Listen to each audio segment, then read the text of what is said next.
അതെ, ഈ കാണുന്ന ഐറ്റത്തിനൊന്നും നമ്മൾ ഇനി റെസ്റ്റോറൻറ്റിലേക്ക് പോവണ്ട. നമുക്ക് ആർക്കു വേണേലും വീട്ടിൽ തന്നെ തയ്യാറാക്കിയെടുക്കാം. വലിയ ചിലവുകളില്ല, നല്ല ടേസ്റ്റി ആയിട്ടും കെമിക്കൽസ് ഒന്നുമില്ലാതെ അല്ലേ. അപ്പോൾ അതെങ്ങനെയാണ് ഉണ്ടാക്കുന്നതെന്ന് അറിയുന്നതിന് മുമ്പ് നമ്മുടെ ചാനലിലേക്ക് എല്ലാവർക്കും സ്വാഗതം.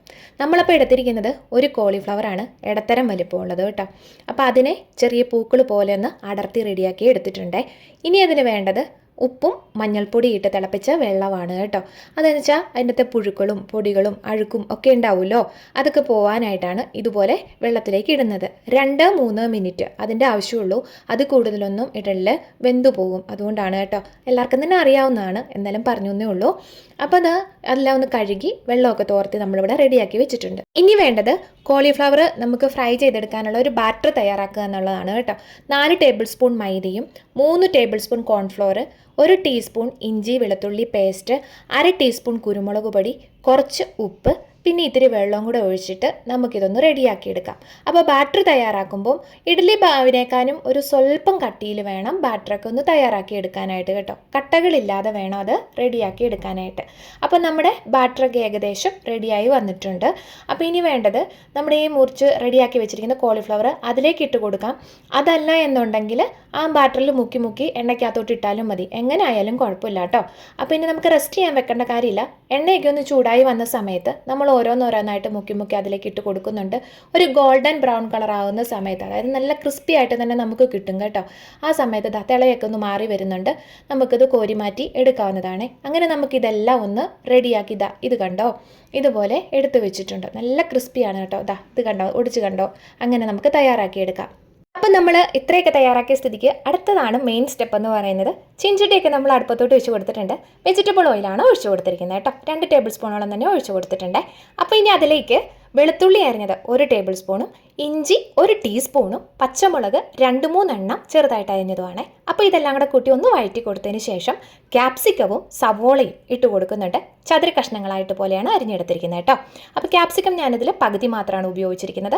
അതുപോലെ സവോളയും ഒരു ഇടത്തരം വലിപ്പമുള്ളതാണ് ഇട്ട് കൊടുത്തിരിക്കുന്നത് കേട്ടോ. അപ്പോൾ ഒരുപാട് അങ്ങ് വെന്ത് കുഴയണ്ട, നമുക്കൊരു കടിച്ച് കഴിക്കാൻ പാകത്തിനുള്ള ഒരു കിട്ടുമല്ലോ, ആ ഒരു പരുവത്തിൽ വേണം. അപ്പോൾ ഒരു നുള്ളുപ്പും കൂടെ നമ്മളിതിലേക്ക് ചേർത്ത് കൊടുക്കുന്നുണ്ട് കേട്ടോ. അപ്പോൾ അതെല്ലാം കൂടെ ഒന്ന് റെഡിയായി നമുക്ക് ചെറിയൊരു കളർ ചേഞ്ച് ആകുന്ന സമയത്ത് സോസുകൾ ചേർത്ത് കൊടുക്കാം. Soya sauce 1 tablespoon, chilli sauce 1 ടേബിൾ സ്പൂണാണ് ചേർത്ത് കൊടുത്തിരിക്കുന്നത്. അപ്പോൾ ചില്ലി സോസ് റെഡ് ചില്ലി ഉണ്ടെങ്കിലും കുഴപ്പമില്ല കേട്ടോ. ഇനി ടൊമാറ്റോ സോസും കൂടിയുണ്ട്, 2 ടേബിൾ സ്പൂണാണ് ചേർത്ത് കൊടുത്തിരിക്കുന്നത്. ഇതെല്ലാം കൂടെ കൂട്ടി നന്നായിട്ടൊന്ന് വഴറ്റി ഒന്ന് പെട്ടെന്ന് തന്നെ റെഡിയാക്കിയെടുക്കാം. അപ്പോഴാണ് നമുക്ക് ഇത്തിരി ഗ്രേവി ആവശ്യമുണ്ടെങ്കിൽ നമുക്കതിലേക്ക് കുറച്ച് കോൺഫ്ലോർ മിക്സ് ചെയ്ത് ചേർക്കാവുന്നതാണ് കേട്ടോ. അപ്പോൾ ഞാൻ എന്തായാലും ഇതിലേക്ക് ചേർത്ത് കൊടുത്തിട്ടുണ്ട്, അതാണ് നല്ലതെന്ന് എനിക്ക് തോന്നുന്നു. ഗ്രേവിക്കായിട്ട് നമ്മൾ 1 ടീസ്പൂൺ കോൺഫ്ലോർ സാധാരണ ഉള്ള പച്ചവെള്ളത്തിൽ കലക്കിയിട്ട് കട്ടകളില്ലാതെ റെഡിയാക്കി എടുത്തിട്ടുണ്ട്. അത് നമ്മുടെ സോസിൻ്റെ മിക്സിലേക്കും കൂടെ ഒഴിച്ചു കൊടുത്തിട്ടുണ്ട്. ലോ ഫ്ലെയിമിലായിരിക്കണം ഒഴിച്ചു കൊടുക്കാനായിട്ട്, ഇല്ലെങ്കിൽ അത് പെട്ടെന്ന് തന്നെ കട്ട കെട്ടിപ്പോവേ. അപ്പോൾ അങ്ങനെ നമ്മുടെ ഗ്രേവിയൊക്കെ ഒന്ന് സെറ്റാക്കി കിട്ടിയിട്ടുണ്ട്. ഇനി വേണ്ടത് തയ്യാറാക്കി വെച്ചിരിക്കുന്ന സോസിലേക്ക് വറുത്ത് വെച്ചിരിക്കുന്ന നമ്മുടെ കോളിഫ്ലവറിൻ്റെ കഷ്ണങ്ങളൊക്കെ ചേർത്ത് കൊടുത്തിട്ട് മീഡിയം ടു ഹൈ ഫ്ലെയിമിലിട്ടിട്ട് പെട്ടെന്ന് തന്നെ അതെല്ലാം കൂടെ കോളിഫ്ലവറിൻ്റെ മിക്സിലേക്ക് ഈ സോസൊക്കെ പിടിക്കത്തക്ക വിധത്തിൽ ഇളക്കി കൊടുക്കണം കേട്ടോ. അപ്പോൾ എന്താ പറയുക, ഒരുപാടിട്ട് അങ്ങോട്ട് ഇളക്കരുത്, എന്നാലും ഏകദേശം ഒന്ന് നന്നായിട്ട് എല്ലാം കൂടെ മിക്സ് ആക്കത്തക്ക വിധത്തിൽ വേണം റെഡിയാക്കി എടുക്കാനായിട്ട്. ഒരുപാട് നേരമായിട്ട് ഇളക്കിയിട്ടുണ്ടെങ്കിൽ പറ്റുന്ന എന്താണെന്ന് വെച്ചിട്ടുണ്ടെങ്കിൽ നമ്മൾ ക്രിസ്പി ആയിട്ട് എടുത്തിരിക്കുന്ന സാധനം ഭയങ്കരമായിട്ട് സോഫ്റ്റ് ആയിട്ട് അങ്ങ് പോകും, അത് ഇത്ര രസം ഉണ്ടാവില്ല കഴിക്കാൻ നേരത്തെ കേട്ടോ. അപ്പോൾ ഈ വീഡിയോ കണ്ടുകൊണ്ടിരിക്കുന്ന സമയത്തെ നമ്മുടെ വീഡിയോ ഇഷ്ടമാവുകയോ അല്ലെങ്കിൽ ചാനൽ ആദ്യമായിട്ട് കാണുന്നവരൊക്കെ ആണെന്നുണ്ടെങ്കിൽ ഒന്ന് ലൈക്ക് ഷെയറും സബ്സ്ക്രൈബും ഒക്കെ ചെയ്യാനായിട്ട് മറക്കരുത്. അപ്പോൾ അവിടെ ഒരു ഹൈപ്പ് എന്ന് പറഞ്ഞ ഒരു ഓപ്ഷനുണ്ട്, അതും കൂടി ഒന്ന് ചെയ്യണം കേട്ടോ. അങ്ങനെ നമ്മളെല്ലാം ഒന്ന് റെഡിയാക്കി എടുത്തിട്ടുണ്ട്. ഇനി വേണ്ടത് നമുക്ക് കുറച്ച് മല്ലിയില ചേർത്ത് കൊടുക്കാം. അതല്ല എന്നുണ്ടെങ്കിൽ കുറച്ച് സ്പ്രിംഗ് ഒനിയനും കൂടെ ചേർത്ത് കൊടുക്കാം കേട്ടോ. എന്താണേലും കുഴപ്പമില്ല, ഇഷ്ടമുള്ളത് ചേർത്ത് കൊടുത്തോളൂ. അതും കൂടെ ഒന്ന് ഇട്ട് കൊടുത്തതിന് ശേഷം ഇതുപോലെ ഒന്നുകൂടെ ഒന്ന് ഇളക്കി കൊടുത്തിട്ടുണ്ട്. അതായത് ഞാനിവിടെ സ്റ്റൗ ഒക്കെ ഓഫ് ചെയ്തിട്ടുണ്ടായിരുന്നു കേട്ടോ, പെട്ടെന്ന് തന്നെ ഈ സ്പ്രിംഗ് ഒനിയൻ ഇട്ട് കൊടുക്കുന്നതിന് മുന്നേ. അങ്ങനെ സംഭവം സെറ്റായി കിട്ടിയിട്ടുണ്ട്. അപ്പോൾ ഇന്നത്തെ നമ്മുടെ സ്പെഷ്യൽ എന്ന് പറയുന്നത് ഫ്രൈഡ് റൈസിൻ്റെ കൂടിയായിരുന്നു. ഫ്രൈഡ് റൈസിൻ്റെ കൂടെ നല്ല ഗോബി മഞ്ചൂരിയൻ റെഡി ആയിട്ടുണ്ട്. എങ്ങനെയുണ്ട്, ഇഷ്ടമാവില്ലേ?